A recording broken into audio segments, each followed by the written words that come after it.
విశాఖపట్నం పశ్చిమ నియోజకవర్గం పారిశ్రామిక ప్రాంతానికి చెందిన జీవీఎంసీ 60వ వార్డు గొల్లలపాలెం టీపీటీ కాలనీలో ఉన్న హరిహర క్షేత్రంలో ధనుర్మాసం ముక్కోటి ఏకాదశి సందర్భంగా భక్తులకు ఉత్తర ద్వారము ద్వారా ఉత్తర ముఖ దర్శనం ద్వారా శ్రీ వెంకటేశ్వరుని దర్శించుకునేందుకు శ్రీ వెంకటేశ్వర స్వామిని 7 ద్వారములు ఏర్పాటు చేసి వెంకటేశ్వరుని దర్శించుకోను విధంగా అత్యంత అద్భుతంగా కమిటీ వారు ఆలయములో ఏర్పాటు చేశారు. భక్తులు ఉత్తరముఖంగా ప్రవేశం చేసి 7 ద్వారములు దాటుకుని శ్రీ వెంకటేశ్వరునికి భక్తులు ఒక ప్రదక్షిణ చేయి విధంగా వచ్చునట్లు చక్కని ఏర్పాటు చేశారు. ఆలయ కమిటీవారు ఆ విధంగా ముఖంగా ప్రవేశించి ఉత్తరముఖంగా ఉన్న కలియుగ వెంకటేశ్వర స్వామిని ముక్కోటి ఏకాదశి ధనుర్మాసంలో ముక్కోటి ఏకాదశి రోజున వెంకటేశ్వర స్వామిని దర్శించుకుని భక్తులు చాలా సంతోషం చెందినారు. ఈ కార్యక్రమంలో భక్తులకు ఎటువంటి అసౌకర్యం కలగకుండా కమిటీ వారు ఏర్పాట్లు చేశారు. దర్శనము చేసుకున్న భక్తులకు తీర్థ ప్రసాదంలు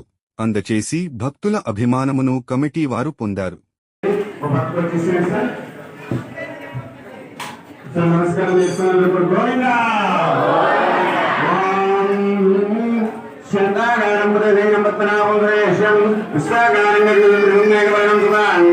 లక్ష్మీకాంతం విద్యానగమ్యం వందే విష్ణు భవదయారంగం ఓం నమో నారాయణాయ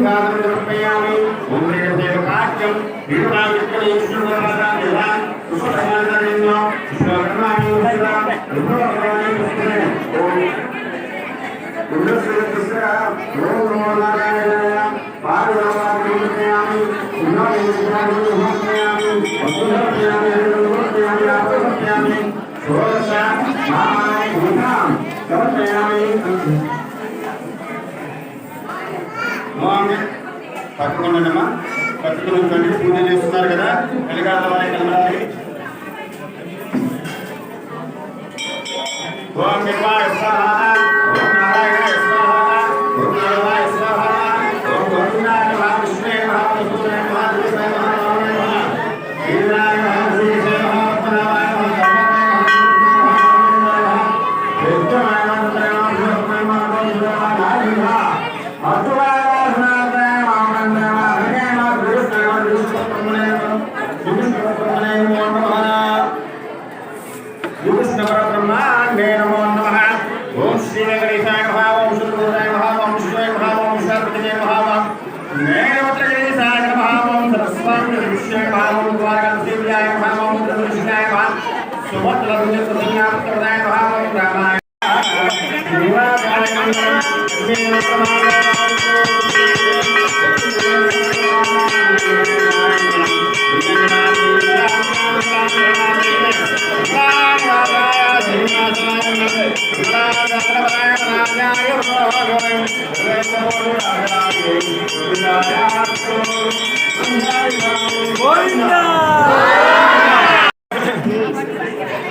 జై శ్రీమన్నారాయణ.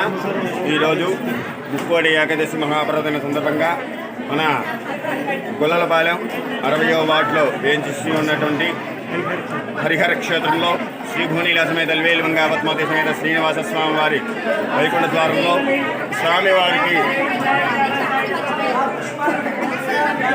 శ్రీ భూనీల సమేత వేలుమంగా పద్మావతి సమేత శ్రీనివాస స్వామి వారి ముక్కోటి ఏకాదశి మహాపర్వదిన సందర్భంగా స్వామివారికి 7 ద్వారాల్లోంచి కూడా సప్తద్వారాల్లోంచి స్వామివారికి ద్వారంగా దర్శనం ఇవ్వడం జరుగుతోంది. ఉత్తర ద్వార దర్శనం ఇవ్వడం జరుగుతోంది. 7 ద్వారాల్లోంచి వచ్చి ఒక్కొక్క ద్వారానికి ఒక్కొక్క నామం పెట్టడం జరిగింది. వృషభాద్రి, శేషాద్రి, అంజనాద్రి లాగా చెప్పి స్వామివారి ప్రదక్షిణ చేయడం జరుగుతోంది.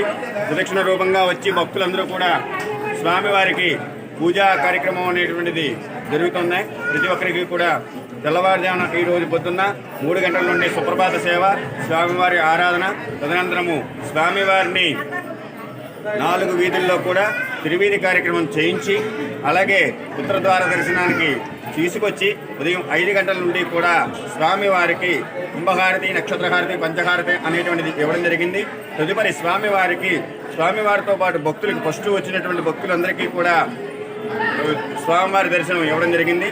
కావున అలాగే రేపు 27వ రోజు ధనుర్మాస మహోత్సవంగా 27వ రోజు ధనుర్మాసంలో విశేషమైనటువంటి పాసురము. ఆ రోజునాడు 108 గిన్నెలతో ఆ యొక్క స్వామివారికి 108 గిన్నెలతో కోడారై అనేటువంటి కార్యక్రమం కూడా చేయడం జరుగుతోంది. తదనంతరము స్వామివారికి సోమవారం నాడు గోదా రంగనాయకులుగా స్వామివారికి కళ్యాణం చేయడం కూడా జరుగుతోంది. ఉదయం 9 గంటల నుండి చిన్నపిల్లలకు భోగిపళ్ళతో కార్యక్రమం ఉంటుంది. ఆ కార్యక్రమం అయిపోయిన వెంటనే స్వామివారికి కృష్ణ పరమాత్మ, గోదాదేవికి కళ్యాణం చేయడం జరుగుతుంది. కావున ఈ యొక్క కార్యక్రమంలో ప్రతి ఒక్కరూ కూడా పాల్గొని ఆ యొక్క కరుణా కటాక్షాలు స్వామివారి తాలూకు అనుగ్రహాలను పొందాలని కోరుకుంటూ, పెళ్లి కాని వాళ్ళు ఎవరైనా ఉన్నట్లయితే కనుక శీఘ్రంగా వివాహం అయ్యేటువంటి అవకాశాలు ఉన్నాయి. కాబట్టి ప్రతి ఒక్కరూ కూడా ఈ యొక్క కళ్యాణ కార్యక్రమంలో పాల్గొని అలాగే కోడారై కార్యక్రమంలో కూడా పాల్గొని తీర్థప్రసాదాలు స్వీకరించి ఆ యొక్క స్వామివారి తాలూకు అనుగ్రహాన్ని పొందాలని మరీ కోరుకుంటూ జై శ్రీమన్నారాయణ గోవింద.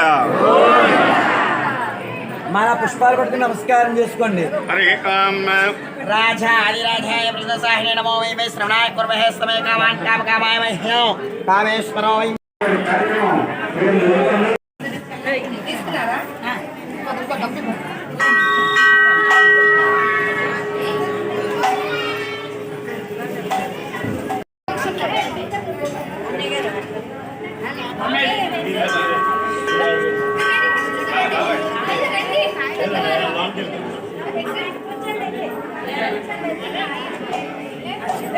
ఇక్కడ